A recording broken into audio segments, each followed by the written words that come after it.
Tocante de kompensashon double aqui, tá sendo tá com o mayornan, com o mucha, com o enfermidade ou afecção, com o treze kuido intensivo junto com ele.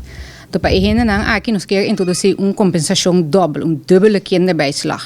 Per legislação pensa aqui, está tomando mais tempo que a verwacht. Então, esse dia que o ministro Schouten estava na boneiro na mei, capaz aqui, ele disse, não, banco para fazer algo mais lia para aqui. Então, pensei que não sabia que é reglo especial aqui. Para chegar na remarke para a kompensação aqui, é maior of a pessoa que está cuida EU, mas está recebendo kinderbijslag caba, de RCN unit SZW. Também é mucha, mas tem entre 3 e 17 anos de idade.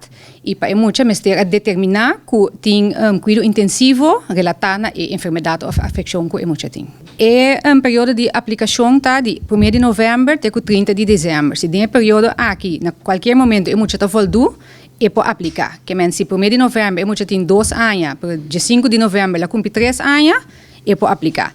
Minhas coisas sim, muita tem 17 anos, só mulher tem período de cumprir 18, toch é para aplicar, passou tem período de 1 de novembro até 30 de dezembro, e tem 17 anos. A maneira me avisa é período de aplicação tá abre 1 de novembro e tá cana até 30 de dezembro, que sabe que nós temos uma colaboração com o Centro Acesso Boneiro, e pessoa não é maior não of não te cuida e eu não por bem aqui não acesso de jaluna para jabierna de 8 de manhã para metade 5 da tarde, não pode chamar também para ter uma afspraak, eu não sei seguro que no momento não está pode ajudar, você não pode chamar número 717-7300.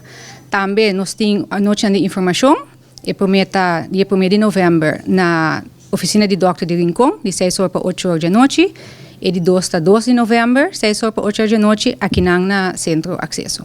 Todas as informações e formulários estão também acessíveis via de nosso website www.rijksdienstcn.com.